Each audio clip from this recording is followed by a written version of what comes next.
Salve torcedores e torcedoras, fãs do Calcio e quem não é fã do Calcio também, não está acompanhando o futebol italiano e quer saber um pouquinho mais, você está no lugar certo. Hoje nós temos a rodada 30, como sempre eu posto atrasado, mas vai ter conteúdo também da Copa da Itália. Não conteúdo, vamos dar uns pitacos aqui. O nosso menu hoje, para quem já quer saber o que a gente vai ver, a gente tem vitória de 1 a 0 do Bologna, a Juventus ganha de 1 a 0, a Roma ganha de 1 a 0, tá tudo bem sofrido, viu? A Fiorentina ganha de 1 a 0, a Inter ganha de 2 a 1, o Napoli ganha de 2 a 1 do Milan e a Lazio empata 1 a 1 com o Torino. Rodada mais fraca do italiano, né? Todos os 3 pontos tem que ser combatidos como se estivesse num coliseu brigando com um leão. Muito forte. Vamos lá. Classificação da rodada 30. Inter líder com 67 pontos.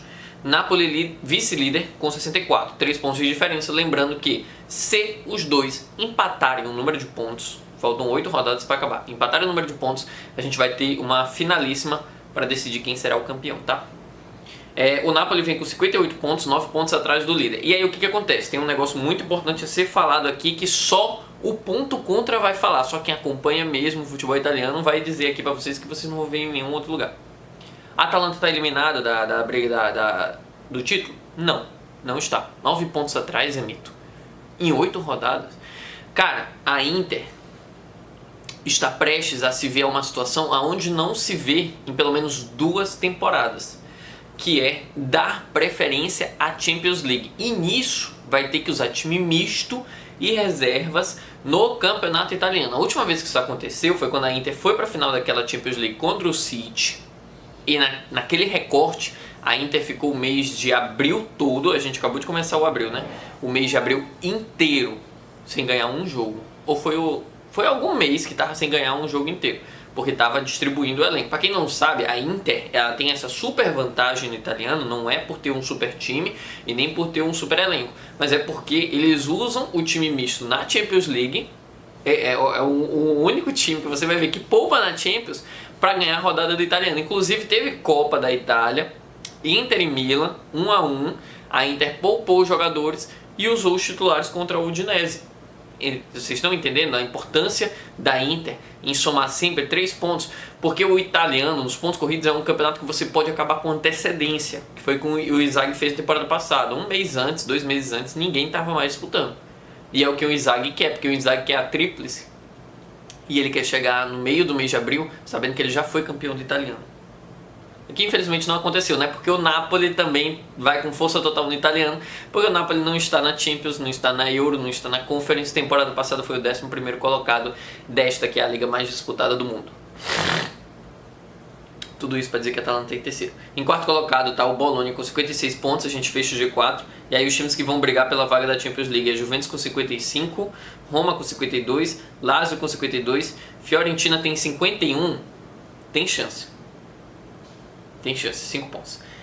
Lembrando que existe uma pequena possibilidade do campeonato italiano ter 5 vagas. Para isso acontecer, precisaria que os italianos que estão vivos nas competições europeias, Lazio, Inter e Fiorentina, tivessem o máximo de rendimento, de preferência, não só passando de fase, mas tendo mais vitórias possíveis.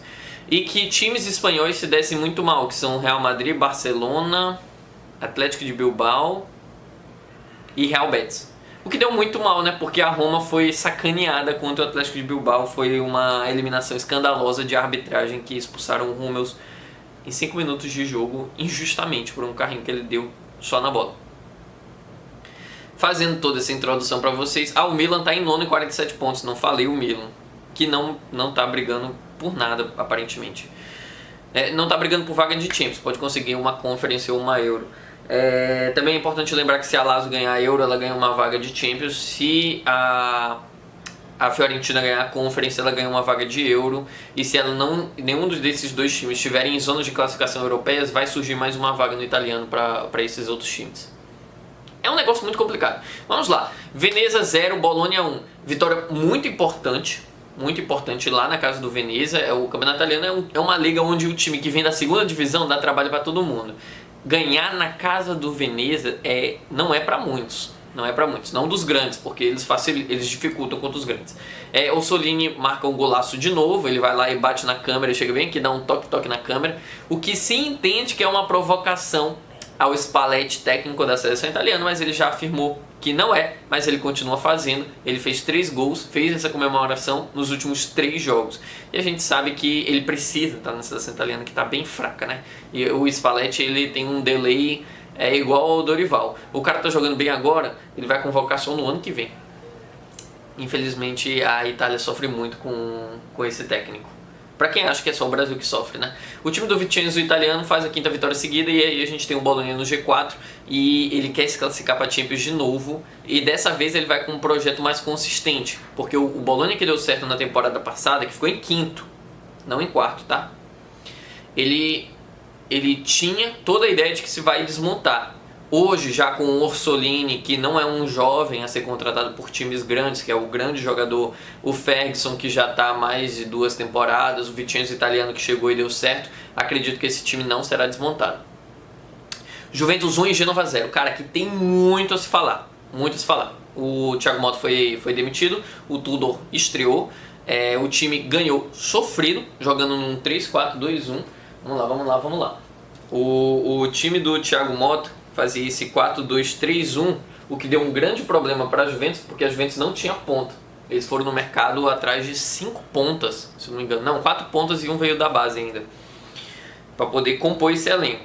Agora o Tudor, que conhece a Juventus, conhece o elenco, ele faz o 3-4-2-1. Estou tentando organizar aqui. 3-4-2-1. E ele joga de uma forma muito mais direta e pensando bem na defesa. Vamos lá, eu tenho que ver o meu roteiro aqui. Uma coisa muito satisfeita para a Juventus. A Juventus ganhou e perdeu na posse de bola contra o Genova dentro de casa, que era uma coisa que o Thiago Motta deixava todo mundo satisfeito. Não, a gente está controlando a posse de bola, não sei o que, e perdia jogo. E aí vem o seu algoz para poder ganhar 3 pontos, perdendo na posse de bola em casa contra o Genova. Então você vê que a Juventus não é um time que tenta ter a posse de bola. É um grande jogo de Kenan Yildiz. O Yildiz ele ficou aqui, ó, virou meio atacante aberto, então ele pode abrir tanto para a ponta quanto ficar centralizado como meio atacante. Ele tem esse apoio do Vlahovic para ganhar a primeira bola e aí o Yildiz ele pode fazer essa ultrapassagem. E além disso, ele ficou alternando, na verdade o Yildiz foi escalado aqui. Além disso, ele ficou alternando com o Koopmeiners, que fez uma partida ruim para cá. Kenan Yildiz, ele é o terceiro jogador com mais ações com bola, quer dizer que a Juventus ela não fica rodando bola entre zagueiros e volantes, ela pega a bola e tenta o mais rápido possível colocar na frente. O Vlahovic é um cara importante para ganhar essas primeiras bolas, ele não jogou bem, mas aparentemente nesse esquema ele vai dar muito certo. O Yildiz teve 4 dribles de 6 tentados, 1 gol, 2 passes decisivos, 8 duelos ganhos de um total de 13. O Vlahovic dá uma assistência para o Yildiz, mas não é uma assistência bem elaborada, mas ele acaba... Ele cai muito bem taticamente, mas aparentemente ele, assim como o Koopmeiners, está um pouco nervoso com algumas sequelas da temporada desastrosa que estava sendo com o Thiago Motta. Nico Gonzalez, que foi contratado para ser ponta nesse elenco, como eu falei para vocês, ele vai de ala na direita e o McKennie vai de ala na esquerda. E algo que acaba atrapalhando o Vlahovic também, porque a gente está falando de um time que joga com 3 zagueiros, não tem lateral, são 2 alas de pés invertidos. Na ala esquerda está um destro, na ala direita está um canhoto. E aí a gente não tem muitos cruzamentos, acaba não favorecendo o jogo do Vlahovic. E o time cria 3 grandes chances. A Juventus, o elenco tá aprendendo agora a jogar no final da temporada esse esquema do Tudor. Lembrando que o Tudor ele vem para substituir o Thiago Motta, ele é um técnico interino, mas se ele se classificar para a Champions ele tem uma cláusula de que ele pode ser contratado, não será contratado obrigatoriamente. E eu vou dizer que eu gostei muito disso daqui. O elenco é um elenco raçudo, é um elenco que tem muitos volantes, tem pontas que podem ser meias, tem volantes que podem ser meias, tem atacantes que podem ser meio atacante, e o Vlahovic centralizado é tudo que a gente queria, né? O Vlahovic centralizado e recebendo bola longa de um time que pega a bola e quer atacar, pega a bola e quer atacar. Vamos lá, Lecce 0, Roma 1. Dybala tá fora da temporada inteira, o trabalho todo ficou mais difícil da Roma, mas lembrando que a Roma vem da sua 7ª vitória seguida, todos os 3 pontos são importantes, assim como é a casa do Veneza. A casa do Lecce é um estádio onde muitos não gostam de visitar porque é difícil de sair de lá com os 3 pontos, de fato. Isso para os times grandes, né? Porque senão parece que eu tô falando que o Veneza e o Lecce são gigantes, e aí você vai ver a tabela, eles estão lá embaixo. Não, eles se defendem muito bem, e contra os times grandes é difícil você conseguir a vitória, uma vez que o adversário jogando na sua casa está totalmente satisfeito com o empate. O caso do Veneza e do Lecce. Vamos lá. Ah tá, a Roma ela fecha com o 6º colocado a 4 pontos do G4. Rinite aqui. É muito importante para a Roma classificar para a Champions League porque a Roma tem um elenco bem recheado. Dovbyk é artilheiro da última La Liga, tem o Hummels, que foi um grande jogador do Borussia Dortmund, tem o Dybala, que todo mundo conhece a técnica, Saelemaekers é um dos melhores alas da Liga, Angelino também é um dos melhores alas da Liga, o Koné é uma grande promessa da França, o Paredes é um grande volante que a gente conhece, entre outros jogadores que têm jogado um futebol acima da média, mas esses principalmente. E se a Roma não se classifica para Champions, cara, é difícil de você garantir que vai ter todos esses jogadores. Tem o zagueiro Ndicka também que joga muito bem com bola. É difícil de você garantir que vai ter todos esses jogadores de novo no elenco. Então o elenco da Roma, que foi sofrido também, assim como o da Juventus, por um técnico que não sabia fazer jogar, ele pode ser desmontado. A Juventus, eu acho que a Juventus, mesmo se não se classificar para a Champions, ela tem força para segurar alguns jogadores, pela tradição. A Roma, nem tanto. O gol de Dovbyk, golaço de Dovbyk, acionado na bola longa, a bola vem quicando. E cara, o centroavante referência, o forte mesmo, ele gosta dessa bola aérea porque o zagueiro tá olhando pra bola, o zagueiro tá olhando pra ele, e aí, cara, ele dá um chega pra lá no zagueiro, o zagueiro ele sai da câmera ali que tá gravando, e aí ele dá um drible ali, chuta com na verdade agora eu não lembro qual que é a perna boa dele, mas é uma jogada toda do Dovbyk que ele recebe a bola longa do jeito que ele gosta, assim como a gente quer ver o Vlahovic fazendo. Fiorentina 1, Atalanta 0. Cara, está impossível você sair com 3 pontos na casa da La Viola. Eu vou mandar aqui, a Viola foi de 3-5-2 dessa vez. A casa da Fiorentina, vamos lá, eu anotei aqui. Na casa da Fiorentina, ela ganhou da Inter, usando 4-4-2. Ganhou da Lazio, eu acho que usando 3-5-1-1. Se eu não me engano. Não, foi 4-2-3-1 contra a Lazio. Ganhou da Juventus usando 4-2-3-1. Não, ganhou da Juventus. Vamos lá. A Fiorentina jogando em casa. Ganhou da Inter usando 4-4-2. Ganhou da Lazio e da Juventus usando 4-2-3-1. Do Milan também. Ganhou da Atalanta usando 3-5-2. E ganhou da Roma, agora eu não lembro usando qual formação estava usando. Mas a Fiorentina ela é muito versátil. Ela conta com jogadores como o Gumondes, eu não sei fazer a pronúncia, mas Gumondes pode jogar de meia, de ponta, o Beltrán é centroavante e meia atacante, o Dodô brasileiro, ele é lateral, ele é meia lateral e ele é ala, jogou, quando foi 4-4-2 contra a Inter, ele foi um meia lateral, tá? Como um jogador ofensivo, e ele é muito importante nesse time da Fiorentina, é o jogador com mais bolas recuperadas em toda a liga. Dorival não olha isso, não olhou na verdade, agora vai ser outro técnico que vai assumir lá. O Paladino ele vai formulando a Fiorentina do jeito que ela tem que enfrentar cada adversário. E eu acho que é isso que a Fiorentina precisava. Um time que chegou 2 vezes na final da Conference League, porque é um time forte, mas perdeu as 2 finais porque não soube se adaptar ao adversário, precisava de um técnico que não ficasse com a cabeça presa em um estilo de jogo de futebol, mas sim um técnico que pode reformular o seu time a cada jogo para ganhar os jogos grandes. E ganhando esses jogos grandes, dá uma confiança para a Fiorentina dessa vez ganhar a Conference League, que eu acho que merece muito. O gol vem de Moise Kean, ele pressiona o Rien, força o erro, e aí ele vai correndo o campo inteiro e marca o gol. É incrível. como é um monstro fisicamente o Moise Kean. Ele é um atacante que ele pode ser o operário que vai ficar pressionando o adversário os 90 minutos. Ele é um atacante que pode ser referência para fazer o pivô, dar as costas para o zagueiro, ganhar na força e conseguir criar uma grande chance.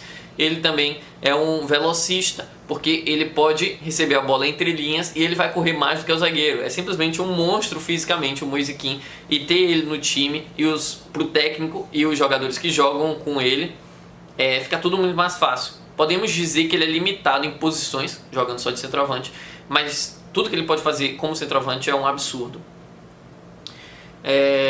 A Viola cria 4 grandes chances contra uma da Atalanta. A Atalanta, vamos lá, eu falei que a Atalanta pode brigar por título, né? Assim como a Atalanta também pode perder a vaga da Champions. O que acontece? Matematicamente, sabendo que a Inter vai ter alguns tropeços é incrível, né? Tropeços, a gente pode ver a Atalanta assumindo essa liderança. O Napoli também tem alguns tropeços quando ele precisa depender do elenco dele no time reserva. A Atalanta, eu diria que pelos nomes e pelo calendário é o time mais qualificado para ganhar esse campeonato italiano. Porém, o Gasperini perdeu o elenco naquela eliminação contra o Clube Bruges, que ele quis esculhambar o Lukman. A gente não acabou a temporada, mas parece certo que Gasperini vai sair, o Lukman vai sair. Parece um pouco o que aconteceu com o Borussia Dortmund na temporada passada. Então, o material tá lá, o técnico tá lá, a liderança é alcançável, porém parece que tá tudo perdido. E numa vaga, numa briga de G4, onde a gente já tem Inter e Napoli já estão classificados, né? A Atalanta tá em terceiro, o Bologna tá em quarto. Atrás disso daqui tá a Juventus, que precisa ir para Champions, a Roma precisa ir para Champions, a Fiorentina, que tá jogando futebol para ir para Champions, e a Lazio, que também quer ir para Champions. E a gente vai chegar na Lazio já já. Inter 2, Udinese 1. Show de Di Marco, voltou de lesão, tava ganhando todas as divididas, ele meteu 2 assistências, jogou muito fácil. Inclusive o comentarista, o Biratã, ele falou assim: cara, parece que o Di Marco é aquele jogador da escola que foi reprovado tantas vezes e ele tá jogando com as crianças agora na escola, e o jogo é dele, ele quer fazer o que ele quer, ele se posiciona como atacante, como ponta, como volante para recuperar a bola, como ala para dar assistência. Jogou um absurdo, quase fez um golaço de fora da área, correndo por corredores internos. O Di Marco, ele recebe a bola aqui, e aí ele vai vindo aqui pelos corredores internos, chega na entrada da área e finaliza muito bem de fora da área, mas não é gol. É linda a finalização que ele faz. Porém, a Inter sofre para ter esses 3 pontos, muito sofrido mesmo. Abre 2-0, joga dominando o segundo tempo todinho, tanto que olha só, no primeiro tempo o time cria 4 grandes chances e tem 1,49 de XG. No segundo tempo, 0 grandes chances e 0,17 de XG. Porque o Inzaghi, ele faz um negócio que, além de poupar os jogadores, ele poupa o futebol. Então, quando tá lá com um time misto ou alguns reservas, como era o caso do Fratesi e do Darmian, ele poupa até os reservas. Ele fala assim: olha, vamos segurar o ritmo porque eu não quero que você se machuque. Alguns titulares já se machucaram, no caso de Lautaro e Dumfries, o Di Marco tava voltando agora de lesão. E aí ele poupa o futebol, e nisso ele deixa a Udinese crescer. E a Udinese, a Udinese criou o suficiente para virar esse jogo. Sommer fez um absurdo para a Inter de Milão. Arnautovic se tornou um jogador muito importante, e eu acho que ele virou o número 3 no ataque. É importante lembrar que essas vagas aqui já são de Lautaro, e o Thuram não sai. Aí a Inter vai ter o Arnautovic, ele vai ter o Correa, Arnautovic e o Taremi brigando para quem é o reserva de ouro, porque o Lautaro e o Thuram não podem jogar os 90 minutos sempre. Na verdade até pode, mas é bom entrar alguém descansado, né? E o Arnautovic, ele veio numa temporada que começou muito ruim, porém ele reformulou o estilo de jogar dele. E ele não prende mais a bola. Ele recebeu a bola, ele dá muito toque de primeiro. Às vezes ele dá muita vacilada e muito viajada.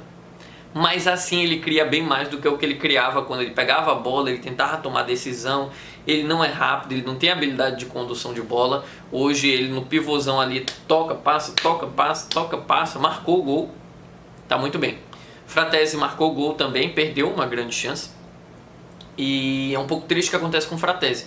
Na temporada passada, o Fratesi, ele era o artilheiro da seleção italiana, sendo meio campista, e ele era o reserva de ouro da Inter. Só que o Inzaghi não soube dosar a minutagem dele, assim como aconteceu com o Endrick na seleção.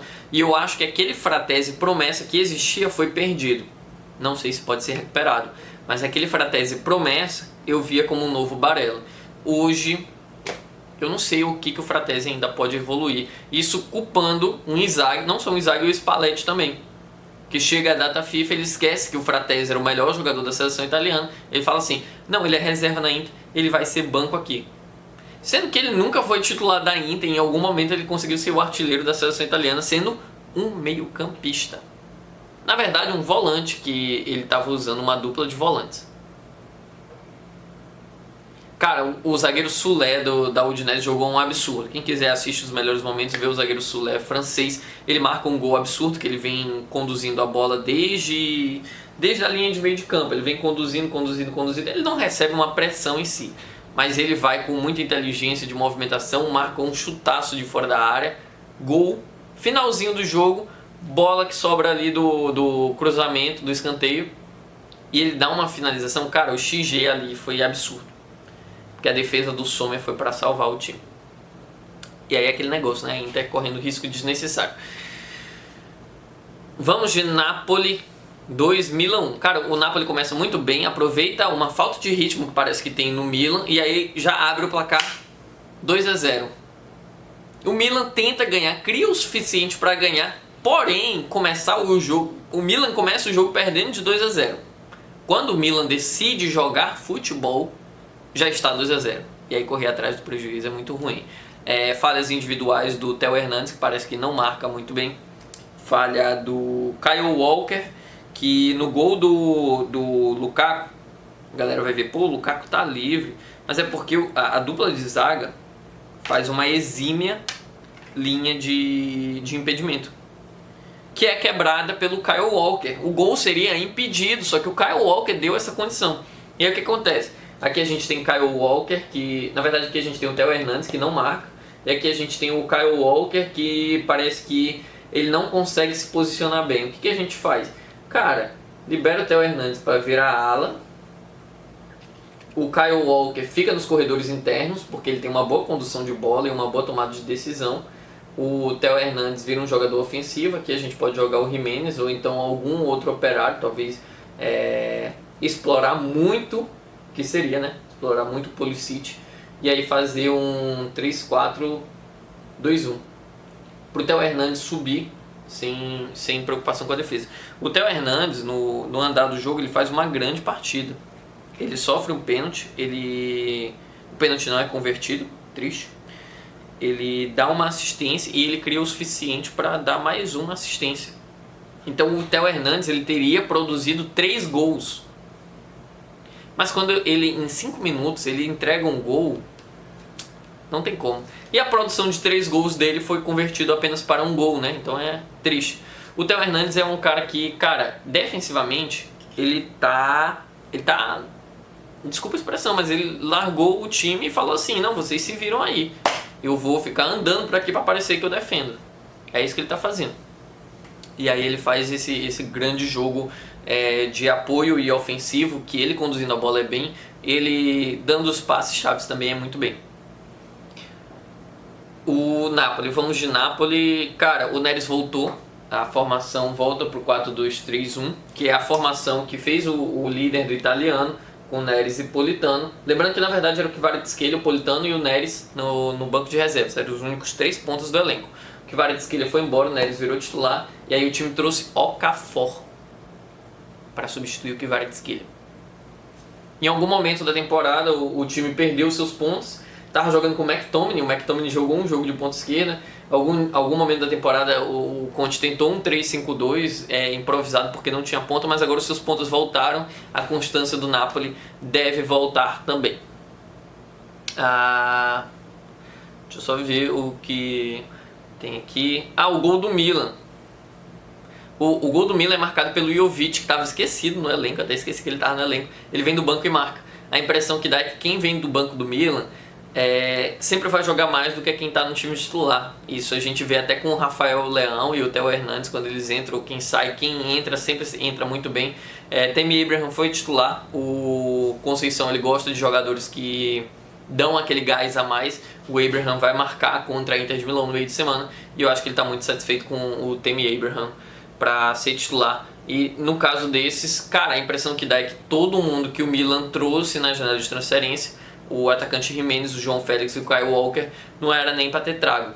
E aí a gente vem naquele negócio de quem é a culpa, né? Tem alguns jogadores que estão largados ali, que não ligam mais para o elenco, e tem quem tem todo esse projeto do Milan. Agora o Milan, ele tá pensando em técnico novo, diretor novo e toda uma equipe nova, o que é o que o time realmente precisa, né? Para quem achou que o problema era o Paulo Fonseca.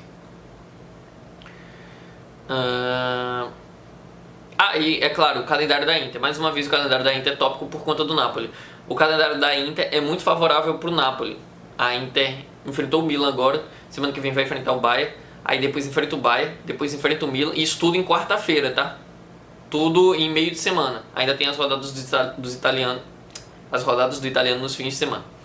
A Lazio, cara, 1-1 contra o Torino dentro da sua casa. A Lazio é um time que, jogando, merecia muito essa vaga de Champions League, mas vacilou muitos jogos em casa, contra a Fiorentina na sua casa, contra o Torino agora na sua casa. O time perdeu, ao perder Tati Castellanos, ele, na verdade não só o Tati Castellanos, ele teve muito azar com alguns jogadores que perderam. Tati Castellanos, que é uma referência lá na frente, por um time que gosta de cruzar, mesmo que seja cruzamento alto ou rasteiro. Começou o campeonato italiano com muita assistência de cruzamento do Nuno Tavares, que também é um jogador que foi perdido em muitas épocas desse calendário. Cruzamento excelente, drible excelente também. E a Lazio, como é um time de Europa League e ele divide a fama da capital com Roma, é um pouco difícil de contratar e compor um bom elenco. E acho que esse elenco sofreu muito e os jogadores vacilaram em alguns jogos que não deveria ter vacilado. Aparentemente a Lazio deve cair de rendimento porque deve ir para uma conferência, tá brigando para ir para uma Conference League. Temporada passada estava na Europa League, temporada retrasada estava na Champions League. E o Zaccagni joga muita bola. O Zaccagni é um ponta esquerda, camisa 10, aberto ali, joga muito bem. Ele é o jogador soft score com maior nota de toda a liga. É incrível. É incrível você ter um Nuno Tavares que cria a expectativa de assistência no maior nível da competição. Você tem o Zaccagni que tem a maior nota do soft score. E você tem o Guendouzi, que acho que é um dos volantes barra meio campistas mais completos de toda a liga. E você tem um time que talvez só consiga ir para a Conference League. Um pouco triste o calendário e as lesões que aconteceram. O Torino, ele...